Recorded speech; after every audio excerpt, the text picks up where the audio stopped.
Good afternoon, everyone, and welcome to the People on the Go Lunch and Learn webinar. My name is Melissa, and I'll be moderating the webinar today. Before we start, let's check and make sure that you can see the screen and hear me. If you can please use the questions panel on the right side of your screen to type a brief note indicating that you can hear me and see the screen, that would be great. Thank you so much. Thank you very much. And just in case you're having technical difficulty, the support number to call is right there on the screen. That's 1-800-263-6317. By the way, that questions panel is the same panel that we'll be using for questions as they come up during the presentation. I'll do my best to answer them, but then we'll have a Q&A at the very end as well. Today's webinar is the power of 3, how to distill your message to its essence. And I have with me Cliff Atkinson, who I'll be introducing in just a moment. A quick background about why we have these sessions, especially for those who are with us for the first time. We have these sessions because our focus at People on the Go is productivity in the workplace. And the topics that you see on the screen are the topics that we cover. And we have them available in a variety of formats, including the webinar format, just like today's session. The webinars are offered on a monthly basis, and you can check them out on the website. We have a membership program that makes these webinars very easy to take advantage of, and you can see the options there.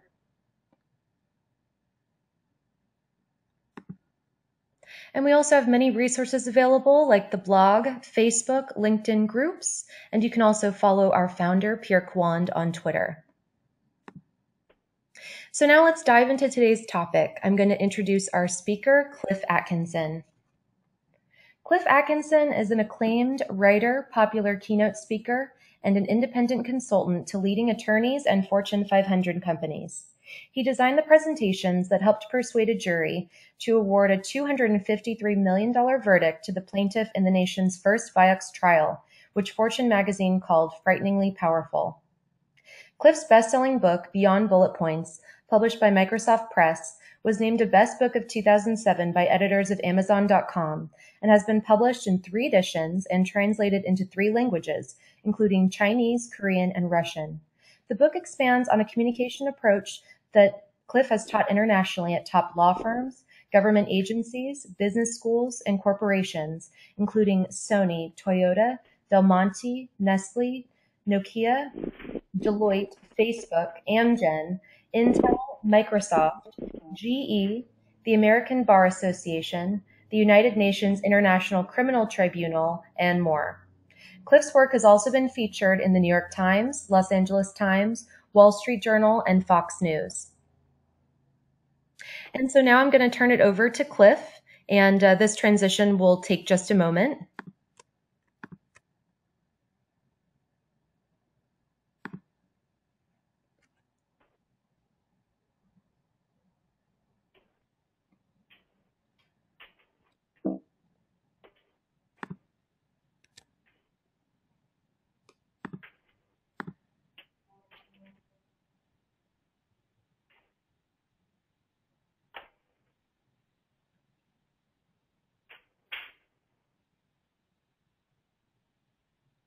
Thanks, Melissa, for connecting me. Are we all set on the technology end?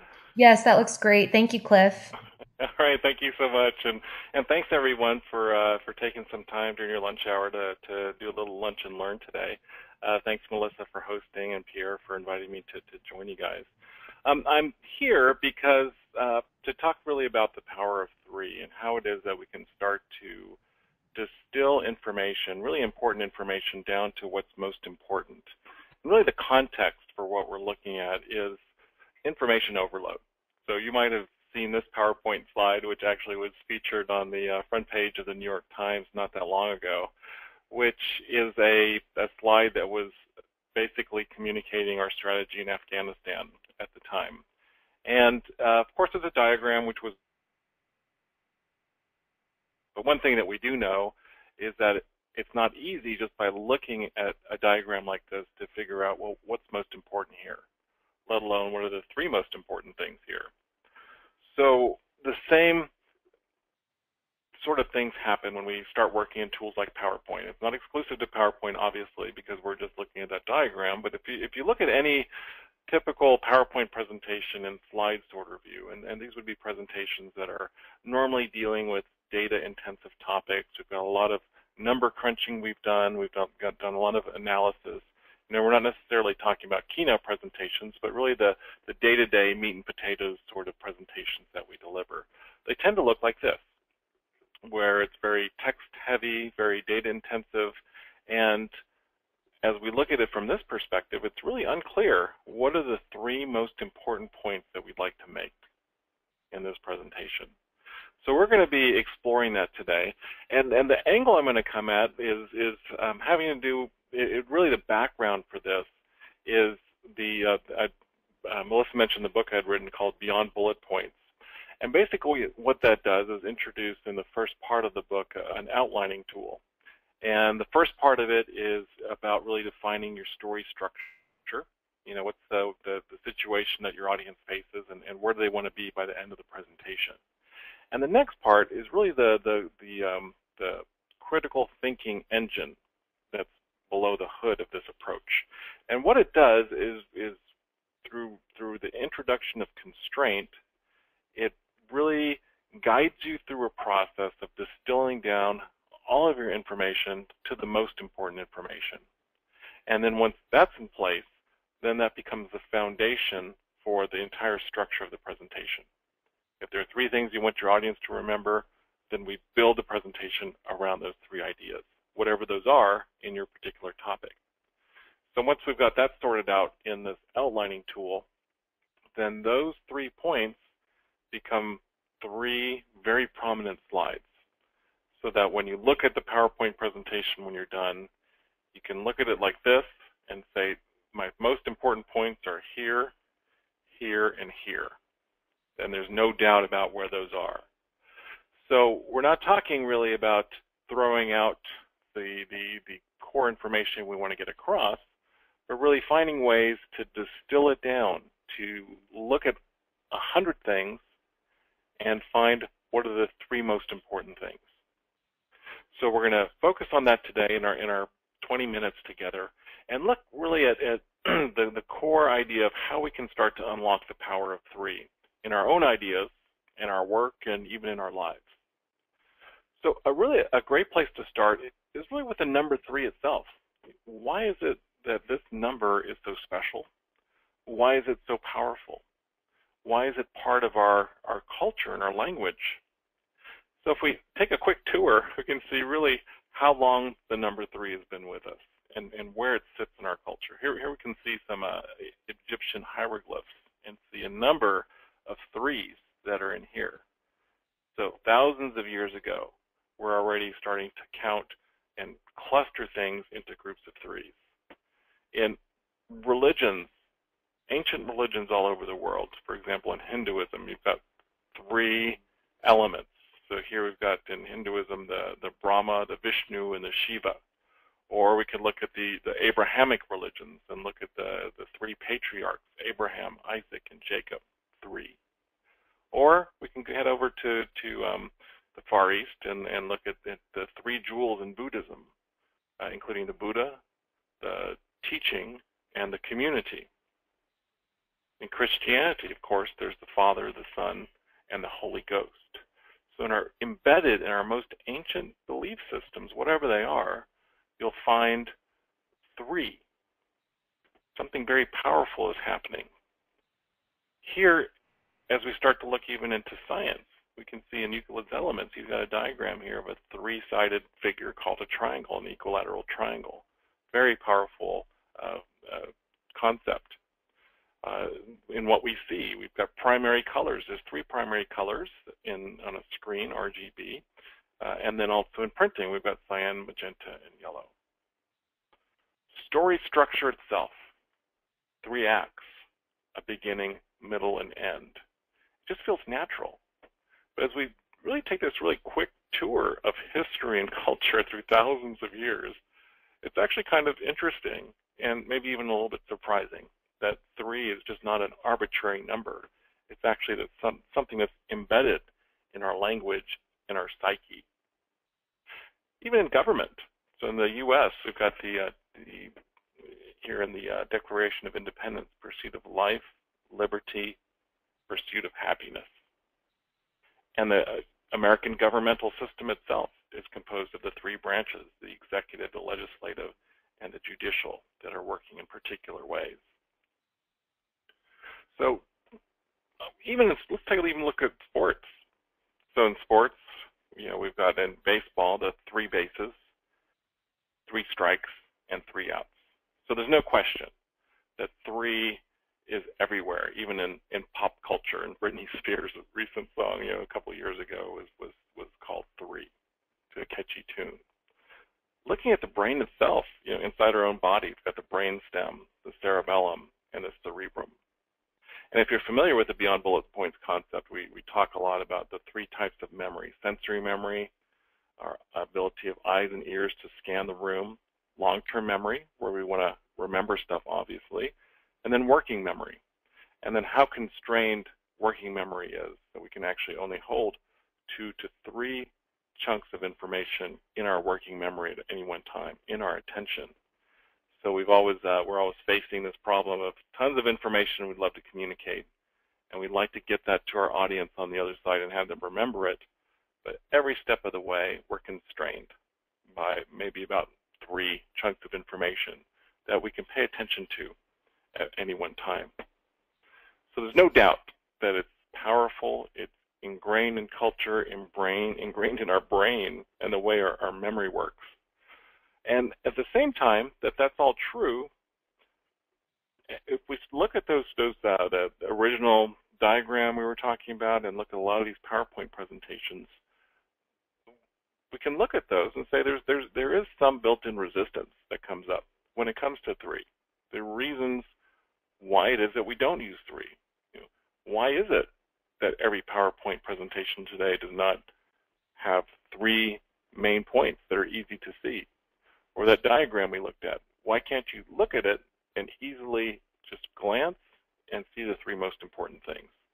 Well, we've got some built-in cultural and even psychic resistance to the 3, particularly as we look at things like this.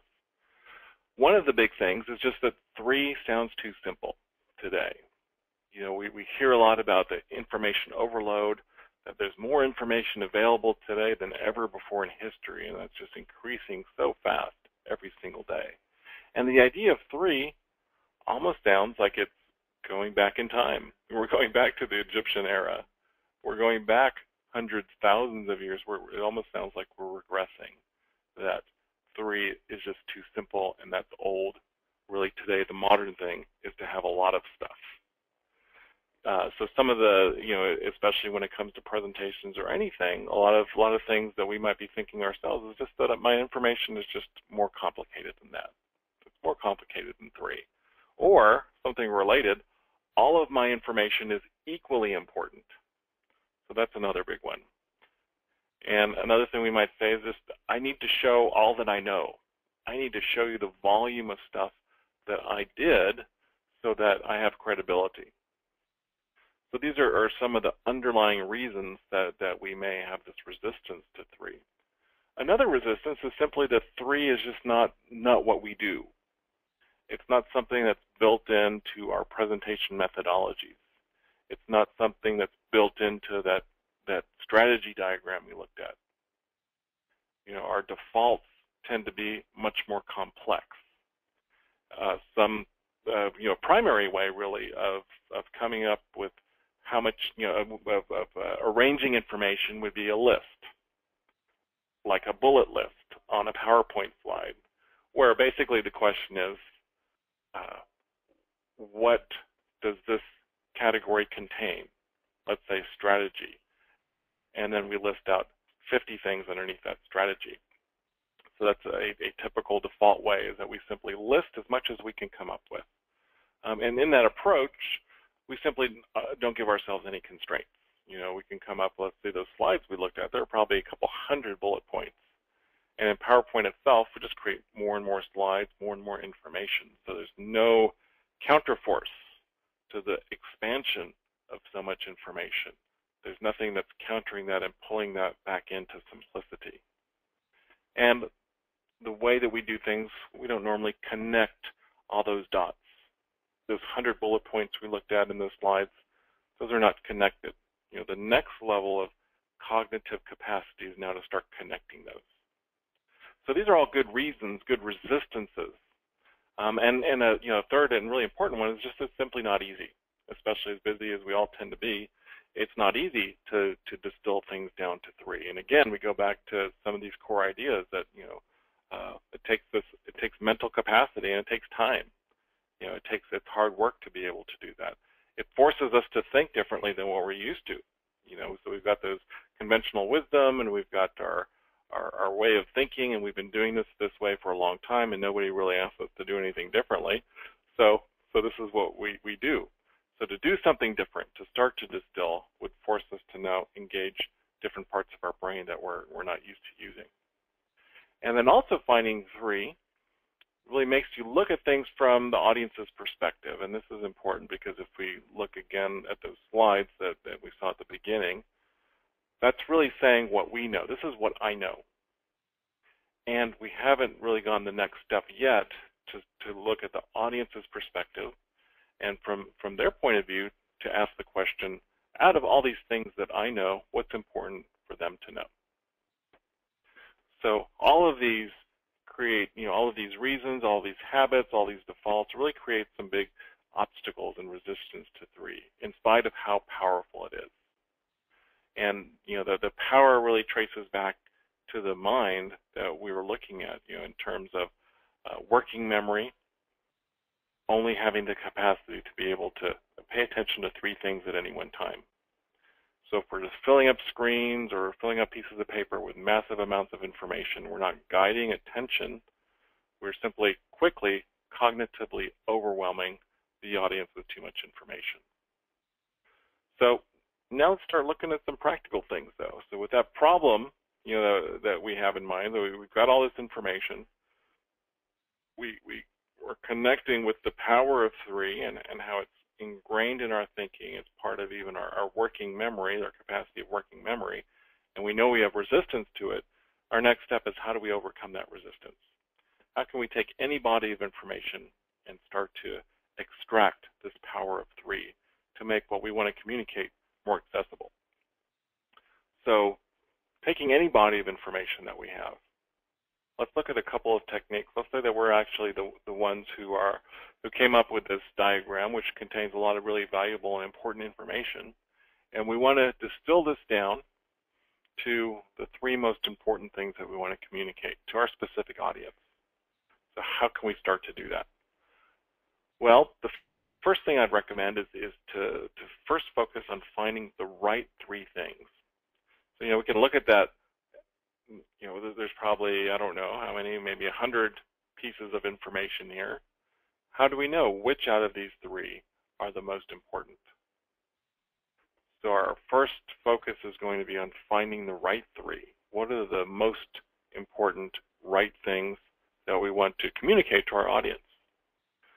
So a really effective technique, and we'll put this one up front, is I just call it the interview technique. So this would be where you ask somebody who doesn't know your topic to sit down. Here's a journalist notepad, and then to sit down with a pen and paper across from you and to ask you verbally, what are the 3 most important things that you want to communicate? So I'd be going back to that diagram in Afghanistan. What are the 3 most important things that you want to communicate to your audience? What do you want them walking away remembering? So what happens in this very simple technique then is that you're stepping out of your ordinary way of thinking about the information. So what tends to happen is we've got so much information in our mind, and we've been working on this project for days, weeks, months, or even years. What happens is that the mind actually, our neural pathways become ingrained, where they become structured in a way that that reinforces the information that we know based on the way that we came about knowing it. So our big challenge is to be able to somehow step outside of our ordinary way of thinking. And one of the most effective ways that you can do that is to have somebody new question you about it, to have them ask you questions. And as they ask you questions, then you're completely engaging this in a different way. Importantly, you're away from your desk, you're away from your computer monitor, you're away from the source data, you're away from your Excel spreadsheet, and you're simply turning to another person and having that person to person, ask you the question. What are the three most important things that you want to communicate? So something really important that's happening here is that also, in addition to this, is that you're actually talking to another person. Now that might sound really obvious. Of course I'm talking to another person. But the key thing that's happening here is that you're not looking at your screen. So what's been happening on that computer screen has been reinforcing your thinking. Looking at the Excel spreadsheet, looking at your charts, looking at the lists of information. That's you're engaging with information in a particular way that's attached to a screen, which is engaging your brain in a particular level of abstraction. So you're almost this is kind of an extension of your left brain, and you're working that information and going back and forth, and you're analyzing and so on. Now, what happens if you swivel your chair and you talk to that person is that you've disengaged from that left brain. Well, not necessarily. You're not leaving the information. And now you're turning to another person who's asking you a question, and now it's engaging another part of your brain. And they're wanting to know, like, why is this important to me? To bring out the emotional connection. So very importantly, this shift from the computer screen to another human face and to have them ask the question is a very, very powerful technique. It's something that I do in my own consulting work. I have attorneys bring me in and business people bring me in and management consultants and so on will bring me in to work with them for a day and help them to distill their story down to 3. And one of the reasons that dynamic works is because I'm an outside consultant coming in with a fresh perspective. So I just want to really emphasize that having somebody from outside of your mode of thinking to help you and to ask you questions is a very, very powerful technique. Similar sort of thing can happen. Let's say you're just using a napkin, and on that napkin, one of the great things about napkins is that they're small in size. So we're now introducing a constraint. You've just got that one side, that one square to write down the 3 most important things that you want to communicate. So constraint is really important here. Again, I mentioned that in PowerPoint, many other tools, there's just no constraint. You can create as many slides as you want. But here, when we've got a limited amount of space, that can really help to force a process of selecting what's most important. Another technique I'd call a spatial technique is to take 3 Post-it notes and put them up on a whiteboard or just on the wall, and then use those to distill down your 3 most important ideas. This might give you a little bit more flexibility because maybe you'll write on one and you don't like that, so you get out another Post-it note, and then you didn't like number 2, or you did like 2 but not 3. You cross that one out and get another Post-it note. So working with your hands, again, we're looking at shifting modalities, shifting the way that you're working with things away from the abstraction of the screen, and now you're holding a Post-it note and you're getting out a marker and you're putting it on the wall. That shift in your body, that shift in the use of your arms and the motion of your body is going to help to get you out of the abstract thinking and now to think basically in this instance with the right side, or with a more integrated part of your being and your nervous system to help unlock some fresh ways of being with the information. So once you've got the right 3, the next step is to work on getting those 3 and making them sticky. So you can do that. Here's some very simple ways. Let's say that you've got your three. Now, if you remember the three that we looked at with the, going back into history, basically that in Buddhism we're looking at the three, the Buddha, the Dharma, and the Sangha, the community, the teaching. So basically that's a listing structure saying 1, 2, 3. So the same thing can work if you have your 3 points, and you can now connect them by saying basically this is like a list. We've got 3 things. 3 things I'd like to cover. Now, if you just say, I've got 3 things I'd like to cover, that helps your audience to cognitively relax. Now they're not feeling overwhelmed, like with the diagrams we looked at the beginning. If you can just say, there's really just 3 really important things I'd like to communicate to you. Here they are. As you say 3, you're evoking this checklist structure, that there's just going to be a grouping of 3, and now we can relax in the audience, and we're ready to listen because it's not 53. That often happens in PowerPoint decks. I don't know if you ever had this happen where you like that one that we looked at earlier, you see there's already, 20 slides, and you scroll down to see how many slides they're going to be reading to us. So here we're saying up front there's only 3. And then as again, a cognitive and even a physiological relaxation effect that helps your audience to be able to be more open to what you have to say. Another technique to tie these things together is a story structure. So here it might be beginning, middle, and end, or there might be 3 parts to the story. So you take your 3 and now say, well, they're really what we're going to cover today is like a story with a beginning, middle, and end. So what that does is now begin to tie that information together in a story thread. There might be a conflict structure, where you've got let's say you've got these, just like with the government we're looking at, we've got checks and balances. So it might be that you say something like, well, there's 3 competing forces we'll explore today. Or there's 3 conflicting reasons why we should do this.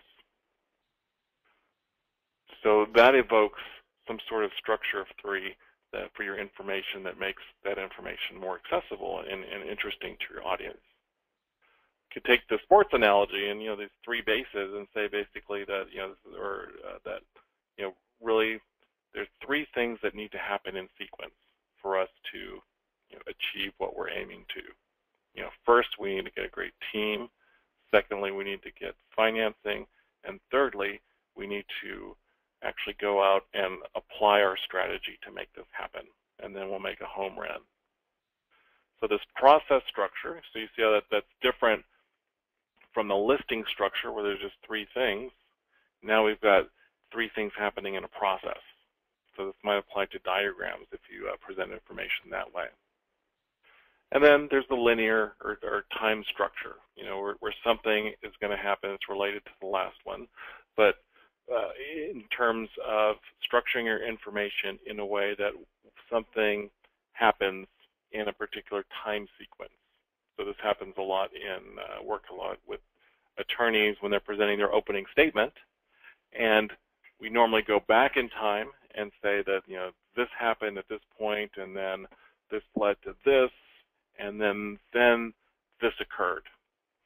So it's related to the story structure, which is a linear sequence, but here we're just more explicitly saying, in 2000 we followed this strategy, in 2005 we shifted, and this is what happened, and now I'm proposing that we do something new in 2013.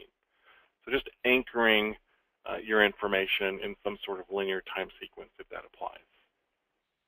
And one more is a thematic structure. This can be very, very powerful. I've used this a lot in legal trials. This might be something along the lines of, there's really 3 clues we need to discover. We need to examine the 3 clues to find out what's really happening here. So then the 3 things you need to say now are linked. Clue 1. We need to find out what has been happening in our production facility. Think clue 2, we need to uncover why it is that happened and why it keeps happening. And clue 3, well, we need to then figure out how we're going to learn from that and then do things in a different way. That'll get a different result. So this clue structure. There's 3 clues, or you could just say, let's uncover the mystery, that there's 3 parts to this mystery. But this thematic structure will then take your 3 and take things to the next level. And lastly, as you've got the right 3 and you've made them stickier in the way you're going to organize them, the last thing you can do is test for results. As you talk to your audience, you try this out maybe with your own internal teams to give your set of 3 a try, and ask your audience afterwards, what were the 3 most important things that you remembered from what you heard? And so as you do that, then you can test.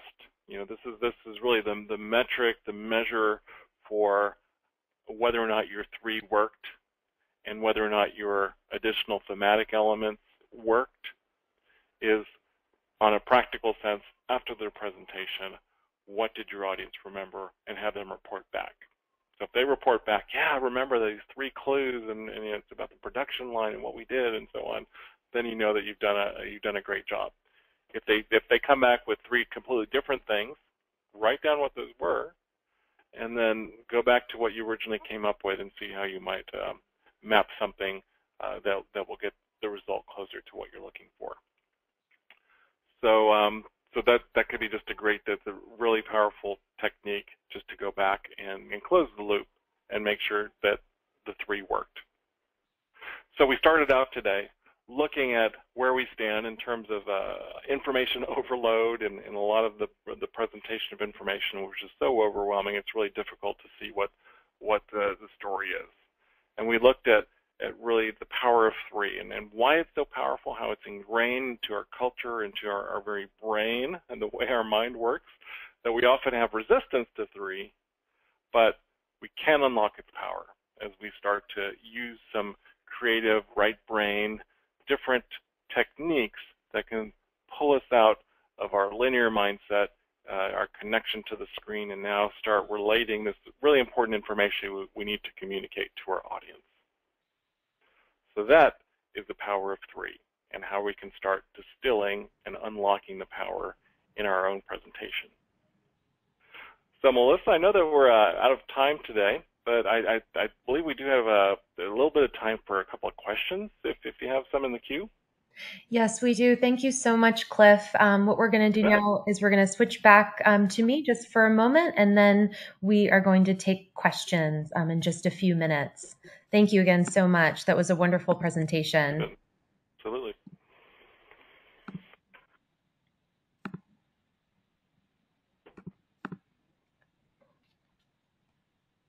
So here again is Cliff's contact information if you'd like to get in touch with him. And now, before we take questions, I have a few reminders. For those who joined us later in the session, please feel free to visit our blog and join our Facebook and LinkedIn groups so you can stay updated about future events. And also please follow our founder, Pierre Kawand, on Twitter. We are still running our leadership survey, and it's very quick. It only takes about 10 minutes, and we're offering some amazing prizes.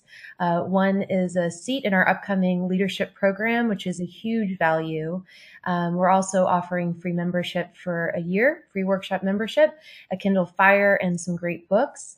I'm going to go ahead and send you the link to that survey now. And again, it's really quick, so I highly encourage you to take that survey.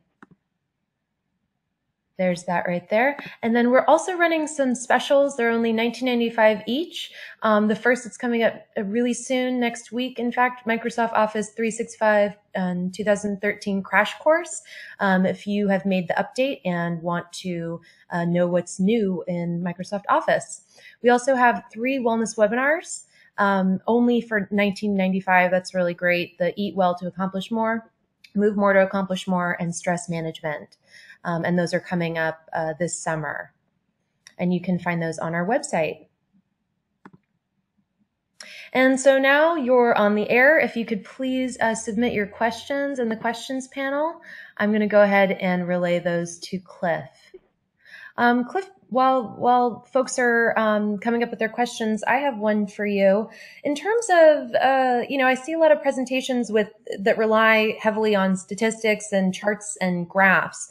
How do you recommend, distilling those? And for those of us who feel that we need to share those, how do you recommend incorporating those into a more cohesive and distilled presentation? Well, Melissa's going to come back down to the issue of the context for the presentation, how you're going to use the slides, and what you want to accomplish during a meeting. So those can often be in conflict. So often we'll have a 50 slide deck filled with so much information and try to use that in a 5-minute presentation context when we're trying to make a decision. So obviously that's a mismatch because all of that data is simply not going to be able to be processed in that 5-minute decision-making session. So a great way to work with that is to send the deck in advance and say, well, hey, basically we're going to focus on 3 things during our 5 minutes together. Here's what they are. And then when you meet, then you focus on those 3 things.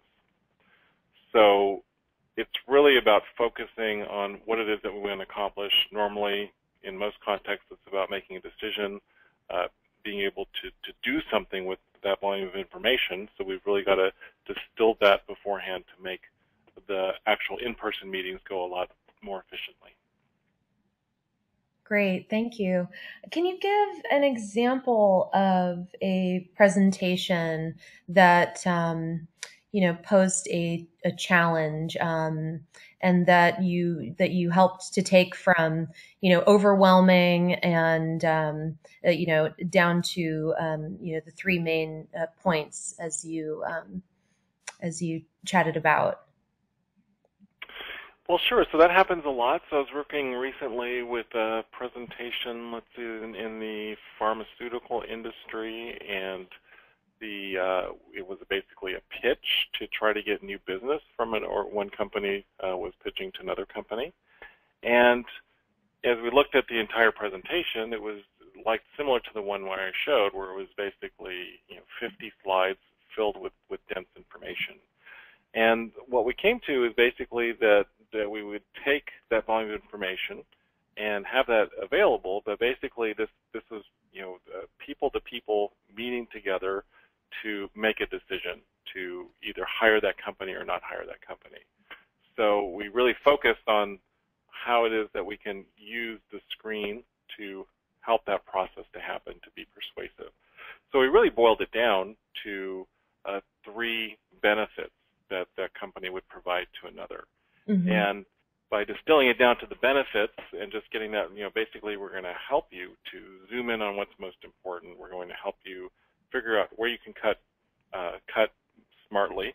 And thirdly, we're going to be able to bring expertise that nobody else can.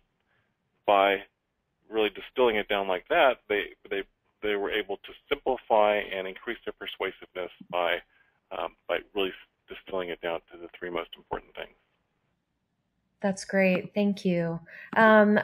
This person is asking a question. I've seen presentations that are picture heavy, and then others that are text heavy. Is one style better than the other? I have an idea what you might say. Well, so I would say, that it, again, it depends on the context. Generally, right. You might see picture heavy for a keynote presentation where it's lighter in the content, and it might just be more along the lines of entertainment, which is great. And then I would never say a text is great because basically it's like holding up a book and saying, here, read this book. I would say that taking the text one and distilling it down to 3 slides, 1 idea per slide, is going to be your most effective approach. That's great. And then this person asks, your slides have a plain white background. Do you recommend minimal backgrounds like that? And maybe also give some other design suggestions for these types of presentations. Yeah, so definitely I use white primarily, in terms of keeping it as simple as possible. And also I'm just aware of research, somebody named Richard E. Mayer, who's done a lot of work on, he's an educational psychologist, and I remember one data point that says that basically the less distraction, the less visual information that you have on the slide, the more people will learn, the more effective the learning. So people will learn more if you have less. So I try to keep all that extra stuff off. Right. And including extra colors and gradients and fonts and all that sort of things. Right. And in terms of the graphical styles, I generally recommend having just a single point in the headline, a simple sentence at the top that illustrates your point, and then a single graphic on the slide that illustrates that point. So that very simple structure makes sure that your audience quickly, at a glance, they get your point, and then they pay attention to the person who's speaking. Exactly. This is a great question. Can this same formula be used to create key messages? And maybe elaborate on, if you have any experience with this, Cliff, how other people have used your methodology for other forms of writing and communicating, not just necessarily presenting. Yeah, absolutely. So some ways that people have found that this has worked for them is to help them to focus on the key messages for an organization. So where after going through this process, they realize, oh my gosh, we've got so many messages we're trying to communicate to our customers. What are the most important three? And so this really served a strategic function for them to really focus on the three most important benefits that their product offers to their customers. Another way that somebody used it was to map out the curriculum for an entire course, a 3-year course. And so she used the structure to figure out, well, in 3 years, you're going to learn 3 things. And then she broke down each year, saying, well, year 1, these are the most important the 3 most important things you're going to learn. And so it's, if you can imagine it as a pyramid structure, it's almost saying that, here's the most important at the top of the pyramid. And then as we have more time and capacity, then we're going to go down the pyramid into the detail. And another way you could look at it in that same pyramid structure, it's almost like a hierarchical structure that we have in organizations, where somebody, the CEO at the top of a company, obviously doesn't have the capacity to be able to know everything that 10,000 people in her organization is doing. And so she depends on people as you move up in the organization. They're actually distilling the information functionally, so that her senior team, of a few people, have the most important information that they can then counsel her on, so that she can make decisions. Excellent. Thank you so much, Cliff. Well, we've gone a little over, and those are pretty much all the questions we have. Everyone, if you have additional questions for Cliff, again, please feel free to get in touch with him. Cliff, thank you so much for being here. That was a wonderful presentation. Folks, You're welcome. Thank you. Everyone, when you exit the webinar today, a feedback form will pop up, and we'd really appreciate it if you could take a minute and give us your feedback. Once again, Cliff, thank you. And everyone, we hope you have a wonderful rest of your day. I'm going to be logging off now. Goodbye.